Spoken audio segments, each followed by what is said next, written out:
Okay, let's switch our attention now to the under-17. Yes, the Golden Eaglets, they are through to the round of 16. And there you have some of the fixtures that will be coming. Let me just run through that. Brazil will be taking on New Zealand. Mexico takes on Chile, the host. Nigeria will battle with Australia. Should be an interesting one. Let's hope that they can get the result. Korea Republic against Belgium. Croatia defeating the Golden Eaglets last time out again. The under-17 level. Well, they'll be playing Germany. Mali will be taking on Korea DPR. Russia against Ecuador. France will play Costa Rica. So, end of the road is going to be for New Zealand. Well, I hope they're going to pull off a shocker here because I was surprised that they were able to get their first win in 8 games. No, we're actually talking about them because they were not even sure that they were going to qualify. So at the end of the day, when they qualified now, other teams were actually knocked out in the process. England, of course, couldn't even go through. Paraguay were actually expecting something. They couldn't even go through. For South Africa, okay, they're out. I think we knew it was going to be very difficult for them. But Mali and Nigeria, of course, favorites. Mali, of course, African champions. It was expected that they were definitely going to make it. But if you check this particular game, Group E and Group F games that was played late last night, of course, early hours of this morning, you will see how fantastic the results were. Now, take a look at France. 14 goals they scored in the tournament. Of course, when they were going to face Syria, everyone felt, okay, Syria, well, end of the road. People actually supporting them. But that 4 goals to nothing, it's something they definitely wouldn't even like at all. So I think it wasn't really what someone actually expected.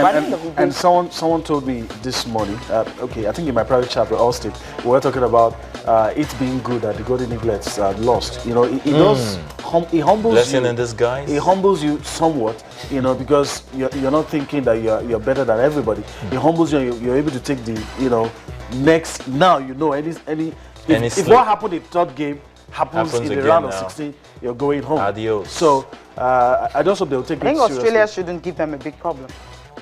Yes, but losing to Croatia until the first ball is kicked, we can't really make them take that game seriously. There's some sort of complacency that comes when you get 100% from the group stage, and even when people don't score against you, you feel you're invincible. Now you've lost, you've conceded goals. I think, I think it happened to the Brazilians when they scored about 15 goals at the group stage in 2013. That's the last tournament, and they didn't get to win it. Maybe that actually got into their head. At the end of the day, fine, just be bagging in goals. But when it comes to the real one, you definitely wouldn't get the trophy home. But that is not to say that those lads don't have quality. We do know they have quality. They have so much belief in them. So, you know, it's a blip. Yes, it can happen. But, you know, just take the game against Australia. Take it, you know, like they say, grab it with the scruff of the neck. No, I think I love what Nigerian Football Federation actually told them. You know, okay, you lost the game, forget it. Just move on from there. And against Australia, definitely, I think it's going to be a walk in the park. I'm expecting another festival of goals again. This is just a battle. You've lost. You've not lost the war. So keep fighting. Go and re-strategize. Keep fighting. I hope you don't have to go to the drawing board. No, not at this stage. No, if you go, but I think Liverpool, come on, no. Still talking about going to the drawing board. What are you saying? On the 17th drawing board tournament is already I'm already happy. We are seeing players that we could jot down their names, players with good attributes. One of the strikers, the captain, good attributes that you could say, okay, if we manage this player well, if we monitor this player, if we were ensure that he's not going to Iran or Bosnia, he goes to, you know, manage, see these players as assets. I think that's the next level that the NFF must transit to. See those players as assets and treat them as assets. Don't just allow your players go to Azerbaijan or all those kind of funny places. Be interested in what happens to them.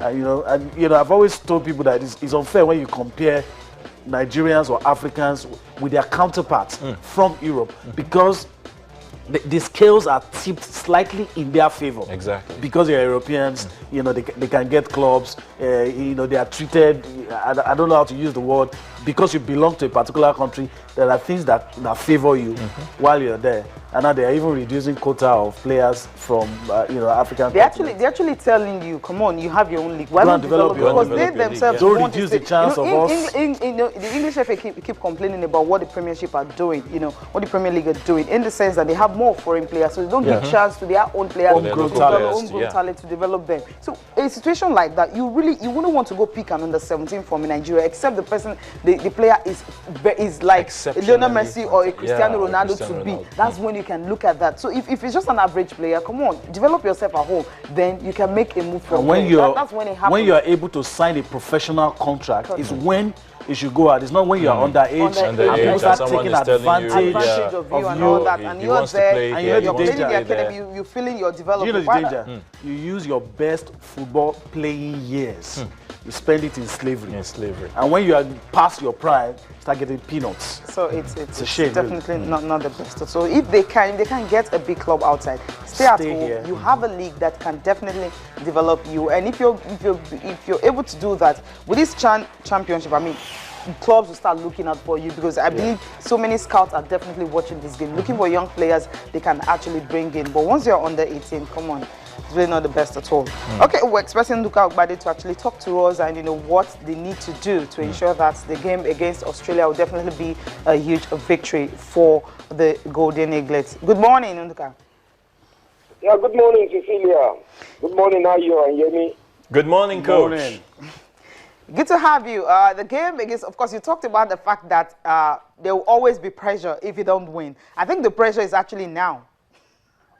Yeah, the issue here is that, Cecilia, that we did not win the match against Croatia is a lesson that I think that the young lads must have learned from, and it's a positive thing that will enable them to go into this round of 16 with a lot of mind, psychologically strong, and at least willing to do something to clean up the match, the loss against Croatia.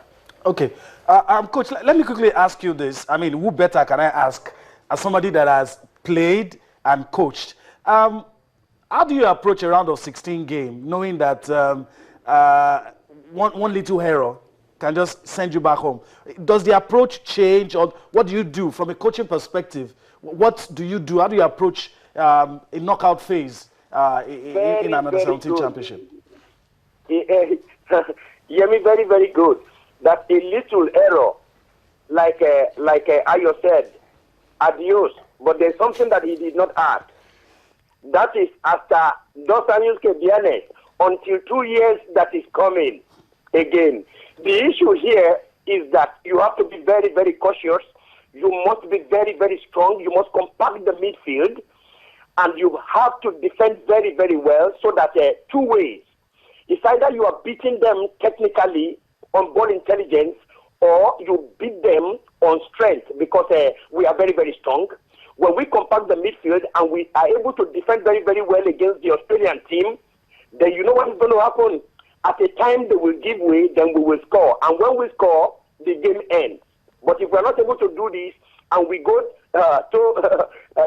point for point, then it's going to be very, very difficult at this round of 16, because being careful gives you, at least to a large extent, all right, Coach, you'll be in the game to win it. But if you're not careful enough, then until 2 years again.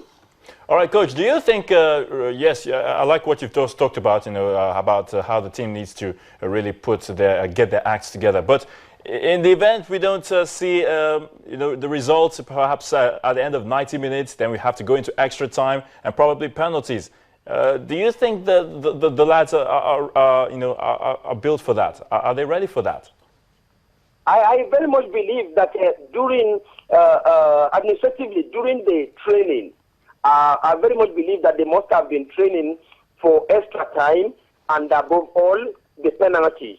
The penalties has a lot to do with just common psychology. You understand me? You need to have the heart to be able to score and to place the ball very, very well, not being afraid, because penalty is not something that you can say, let us just count 5 people. Sometimes your best penalty taker among these youths will tell you that they do not have the heart to go on to take it.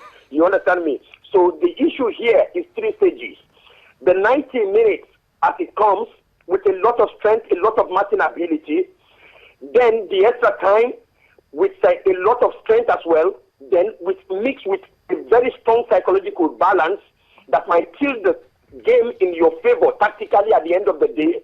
Then the psychological one, which is sudden death, Ayo, sudden death. If you not do am well, na homo. Oh, Coach Brother. I think always they definitely want to do it very well because they wouldn't want to come back home, especially as defending champions. Well, thank you so much, Coach, for talking to us this morning. And of course, once they get to have that victory against Australia, because I'm so confident that they're going to get it, we'll definitely get to talk to you again. Thank you so much, Coach. Surely they will beat Australia. I very much believe so. All right. Thank you so much. All right. Thank you so much again. At regulation time, of course, I wouldn't want that penalties, no heartaches. Okay, away from football now. I think quickly we'll just talk a little bit about athleticism. Nigeria's biggest star, whether you like it or not, that's who she is, Blessing Okagbare, where she's actually preparing for the Olympics because she felt this year hasn't really been the best for her. She expected so much, but some of the standards she said she just couldn't reach it because of some injuries and all that. Well, she's looking forward to next year, and that's going to be her third Olympics. Yeah, and as it always is, Nigerians expecting a lot from Blessing. But I hope that this might just be our last Olympics because the lifespan of a sprinter is not really, unless maybe she wants to leave the sprints and go into. You're having Chilean Fraser Price. You're having some athletes who are already 30. Yeah, I was going to say that. It depends on the lifestyle. How many of them have you seen that have gone past 3 Olympics? Seriously?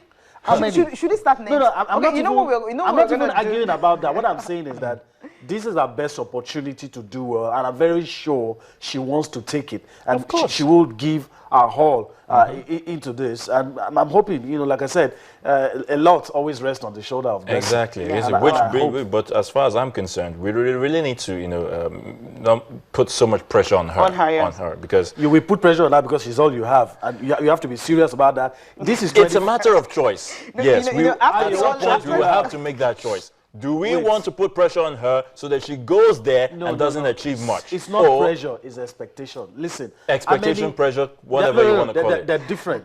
When you put pressure on somebody, you're saying go out there and win. When you expect, you know that this person and you expect her to win. No. Expectation is this person has the potential. So let's wait and see if this person can do it. Do you have any? No, what it is? Let me tell you something. Give me your medal prospect. There was something she talked about. There's something she talked about, yesterday. I think maybe tomorrow. Once we listen to what she had to say today, tomorrow we'll get to listen to that aspect. She talked about the fact that when you're up there as an athlete, everyone expects something from you. Yeah. She's just like Nigeria's Usain Bolt. Usain Bolt now is going to the championship, going to the Rio Olympics next year. And of course, for Jamaicans, they know 3 gold medals, 4 by 100 meters, and 200 meters. So for them, that is what they're looking at. For us, and Blessing Okagbare, we're thinking, okay, whatever happens in 100 meters, we must get something. If she doesn't get anything, it's going to be difficult. So I think it's just the way it is. Because once you're top there, everyone expects you to always be at the top. Anything below that, it's not acceptable. I can liken what she's going through right now to what Frankie Fredericks of Namibia went through at some point. Everything solely rested on him. And there was a time, he was close to winning gold. We thought he was going to win. Donovan Bailey just showed up. And so things like this do happen. It happen. Okay, let's just get to listen to her.